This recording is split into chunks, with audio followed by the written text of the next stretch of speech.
এটা দিয়ে শুরু করি। সবাইকে শুভ নববর্ষ।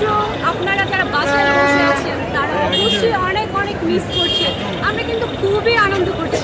এই সাজের পিছনের রহস্য যদি বলতেন, একদম ফুললি বাঙালি সাজে সেজেছে। হ্যাঁ, অবশ্যই আমরা বাঙালি মেয়ে, আমরা তো বাঙালি সাজবো, তাই না? আর আজকে আমাদের প্রাণের উৎসব, সবচেয়ে বড় উৎসব বাঙালিদের শুভ নববর্ষ সবাইকে। সারা বছর দেখা যায় আমরা বাঙালির সাজ খুব একটা কম দেখি, কিন্তু পয়লা বৈশাখ আসলে এই সাজটা খুব বেশি দেখতে পাই। কিছু বলতে চান কিনা? কারণ এটা আমরা বাঙালির ঐতিহ্যটা ধরে রাখতে চাই। কেমন লাগছে এখানে? খুবই আনন্দ লাগছে আর খুবই খুবই আমরা এনজয় করছি। কি কি দেখলেন? আপনাদের দেখলাম, তারপরে হচ্ছে বাঙালিদের দেখলাম। অনেক গরম, হ্যাঁ অনেক গরম। তো হচ্ছে দেখেছি তো বৈশাখীর যে যাত্রাটা ছিল ওটাতে তো হচ্ছে আমাদের অনেক প্রপ ছিল, অনেক সুন্দর সুন্দর জিনিস ছিল। সো ওগুলোতে দেখেছি। প্লাস হচ্ছে আসলে মেলা জিনিসটা না খুব ছোটোবেলায় এনজয় করতাম।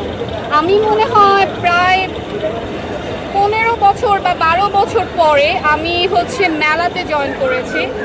তো আমার কাছে মানে মনে হচ্ছে আমি একদম ছোটবেলা চলে গিয়েছি, একদম সানগ্লাস পরে টোরে কলস টলস নিয়ে, মানে আমি ছোটবেলা ফিরে গেছি। ছোটবেলায় কি ছিল এখন এটা মিস করতেছেন বা দেখছেন না? আসলে বড় হয়ে তো অনেক কিছু বুঝি, ছোটবেলায় তো তেমন কিছু বুঝতাম না। তো মেলা দেখলে এই যে নাচানাচি করতাম, তারপরে খাওয়া দাওয়া করতাম, এনজয় করতাম। এখন দেখছি বড় হয়ে সেটাই করছি। কোন গানে বেশি নাচো তো বৈশাখ আসলে? কোনটা? মেলায় যাই সেটা। আপা পান্তা ইলিশ কি খাওয়া হয়েছে? এখনো আপনাদের জন্য খাইতে পারি, আপনারা ছাড়ছেনই। যাবো কিভাবে, খাবো কিভাবে, খেয়ে তারপর রিভিউ দেবো। হ্যাঁ, ওকে, প্ল্যান কি, ধন্যবাদ। আজকের দিনের প্ল্যান কি যদি একটু